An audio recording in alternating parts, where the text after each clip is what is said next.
Assalamualaikum warahmatullahi wabarakatuh. Halo teman-teman, bagaimana kabarnya hari ini?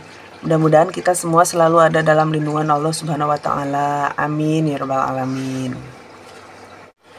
Di video kali ini, saya mau berbagi cerita pengalaman saya bekerja di kantor pengembang perumahan subsidi, dan sekaligus pengalaman saya jadi konsumen perumahan subsidi tersebut.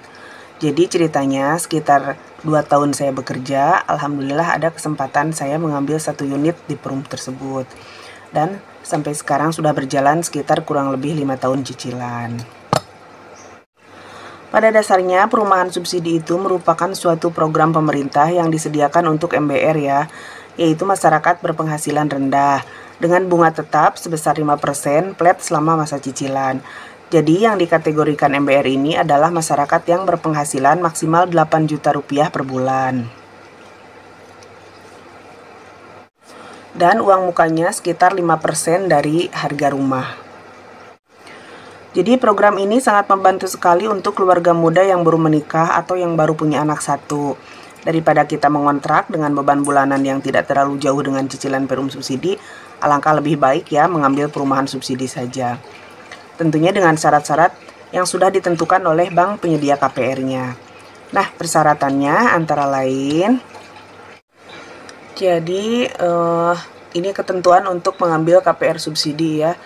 Satu adalah WNI ya, jadi kalau orang luar negeri atau WNA nggak bisa ya untuk mengambil perumahan subsidi. Nomor 2, tercatat sebagai penduduk.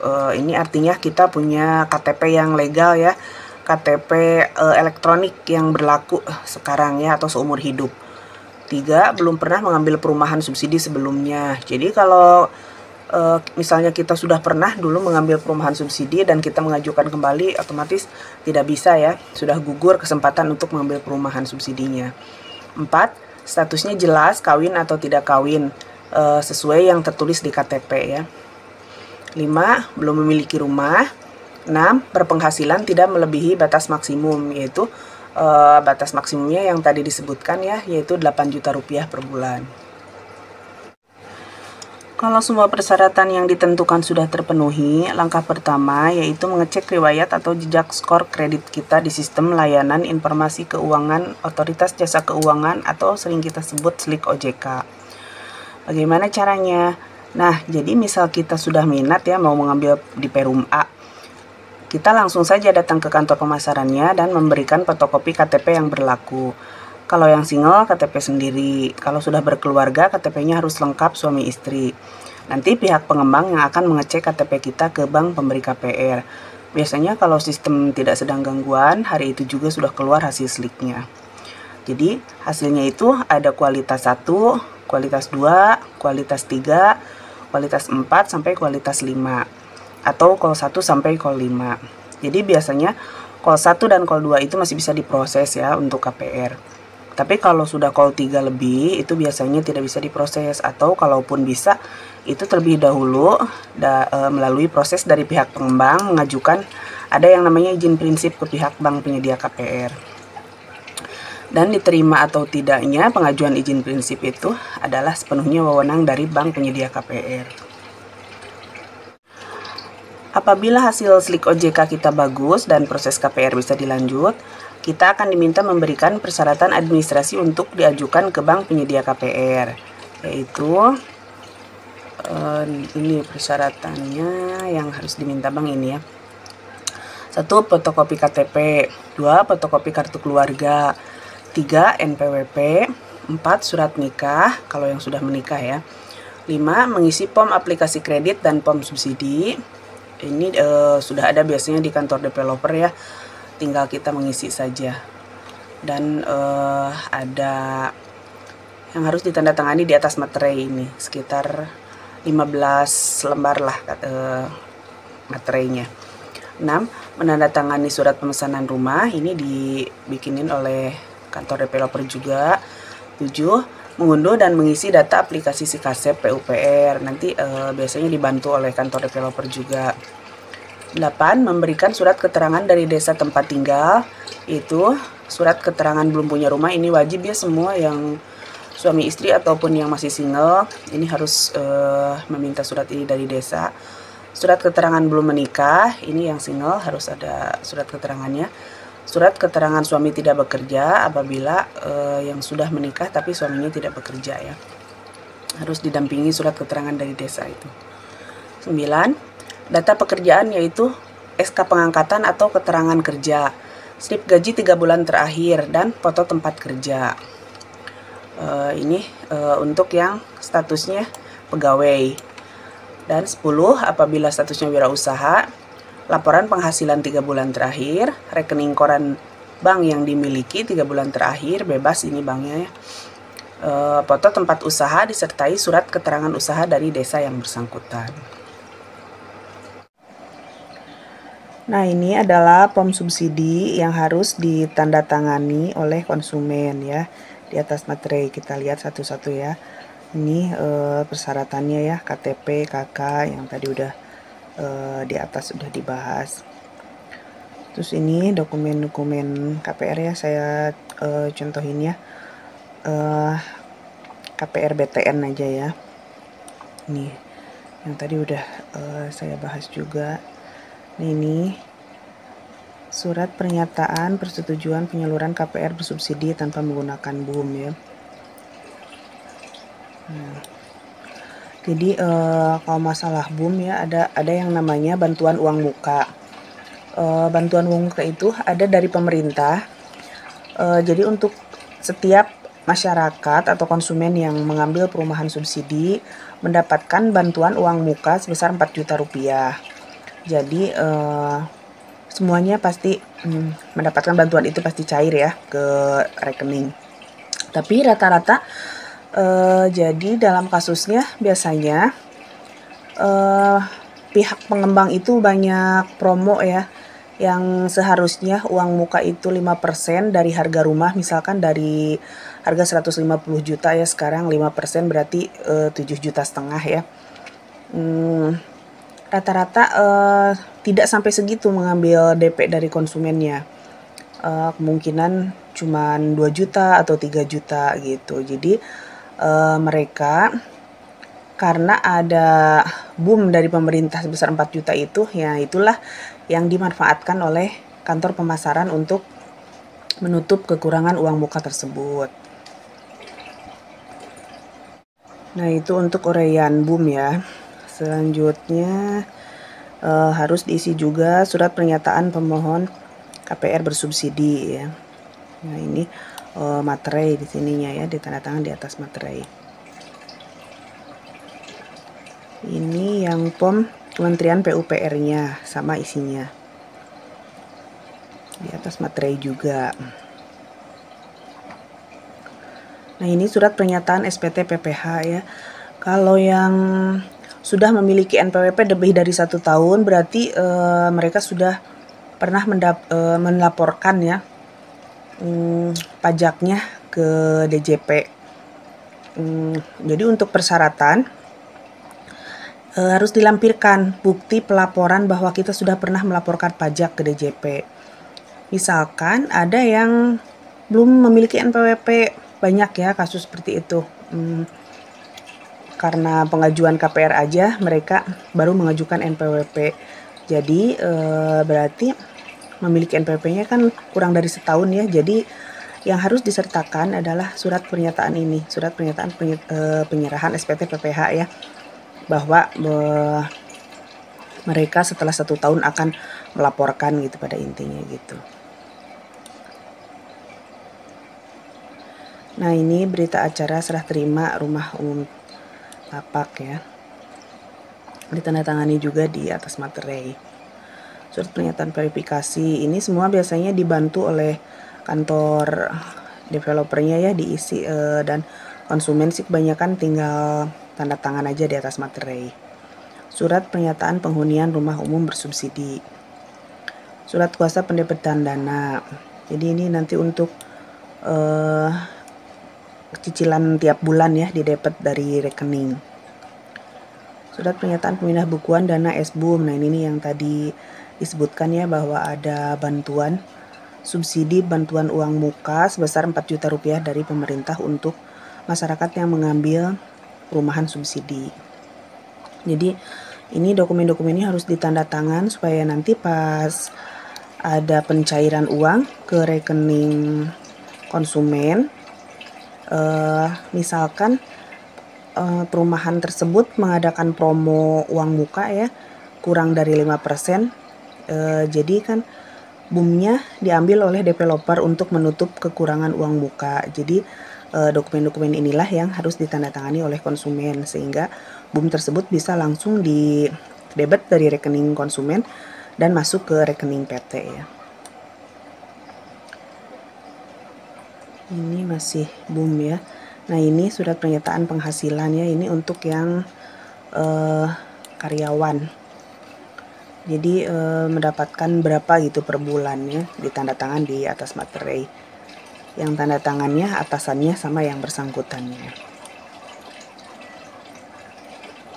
Dan ini surat pernyataan tidak memiliki rumah. Jadi selain dari desa kita meminta surat keterangan belum memiliki rumah yang ditandatangani oleh kepala desa, dari bank juga dikasih surat pernyataan seperti ini, sama harus ditandatangan juga oleh kepala desa.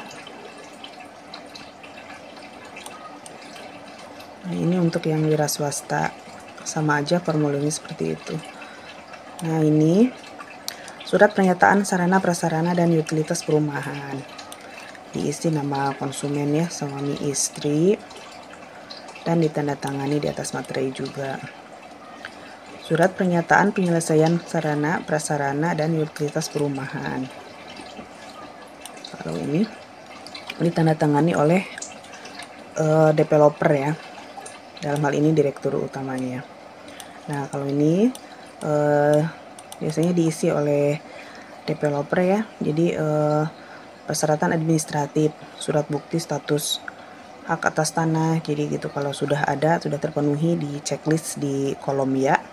Kalau tidak ya di kolom tidak gitu. Semuanya untuk IMB, untuk lingkungan, bangunan, keselamatan bangunan, kesehatan, kenyamanan, kemudahan. Nah itu. Dan ditandatangani oleh direktur di kantor pengembang tersebut. Nah sekarang kita review sedikit ya bangunan rata-rata di perumahan subsidi ya. Jadi nah ini depannya ya, rata-rata luasnya 3660, 3666, atau ada juga sih yang lebih gede ya, 72 luas tanahnya. Jadi kalau bangunannya semuanya 36 meter. Nah seperti ini ya. Jadi kamarnya ada 2, ruang tamu, ada dapur, dapurnya dapur kecil ya. Terus kamar mandi seperti ini ya, klosetnya masih kloset jongkok. Itu ini ada halaman sekitar 2 meter ke depan ya. Kalau yang untuk garasinya lebih menjorok ke dalam ya. Kalau untuk mobil pendek lah ya, untuk mobil sedan seperti ini sih masuk ya. Nah gitu, ini kalau yang di perumahan tempat saya bekerja sih udah disediain kayak gini nih, wastafel dan meja kompor ya. Nah ini tampak dari dalam ke luar ya. Ini jalan juga cukup luas, biasanya peraturannya 6 meter ya jalannya.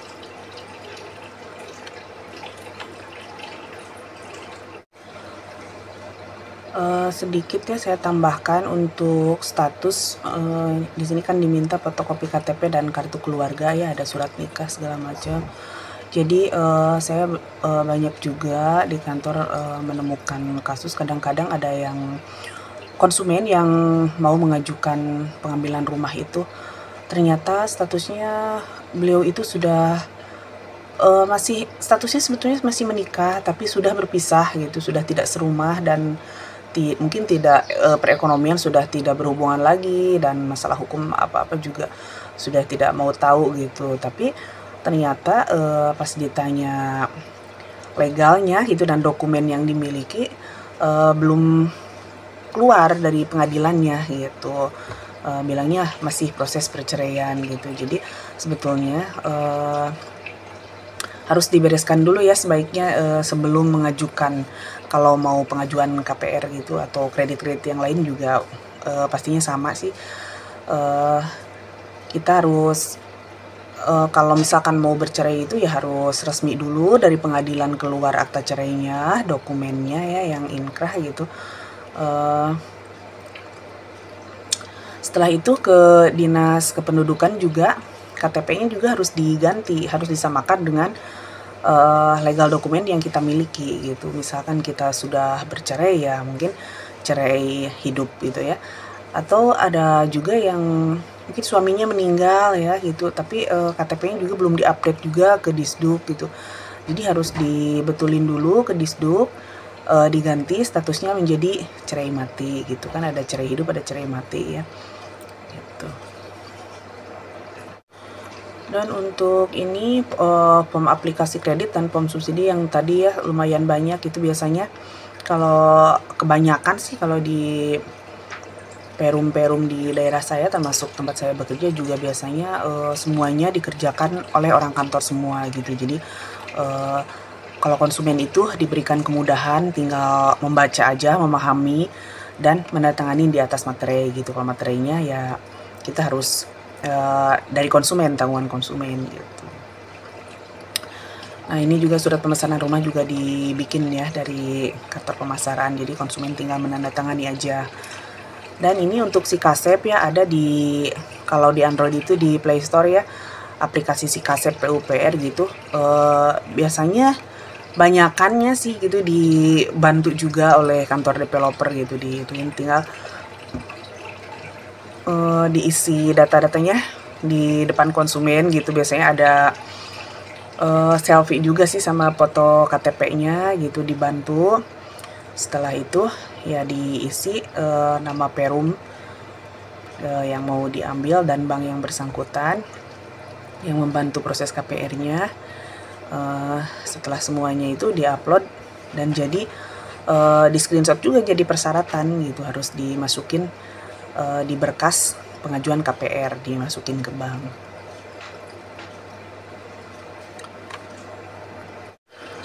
Nah, setelah semuanya lengkap dan sudah ditandatangani di atas materai, maka berkas pengajuan kita akan dimasukkan ke bank yang menyediakan KPR subsidi. Biasanya selang 1 hari kita akan mendapat telepon dari bank untuk wawancara. Setelah wawancara, beberapa hari kemudian akan ada survei ke tempat kerja atau tempat usaha kita untuk memastikan kebenaran data di pengajuan kita. Apabila semua proses tersebut sudah dilalui dan berjalan lancar, maka kita tinggal menunggu putusan dari bank saja, antara disetujui atau tidak disetujui. Dan kalau disetujui, kita akan mendapat jadwal akad kredit rumah subsidi yang kita ambil, yang waktunya disetujui oleh bank, pihak pengembang, notaris, dan kita sendiri sebagai konsumen. Dan kalau sudah akad kredit, berarti kita sudah resmi mempunyai rumah subsidi dan berkewajiban mencicil setiap bulannya ya. Nah, mungkin sekian video berbagi pengalaman saya di bidang perumahan subsidi. Mudah-mudahan bermanfaat bagi teman-teman semua ya. Mohon maaf apabila ada kesalahan pengucapan dan video ini masih banyak kekurangan, karena saya masih dalam tahap belajar. Makasih teman-teman semua atas perhatiannya. Assalamualaikum.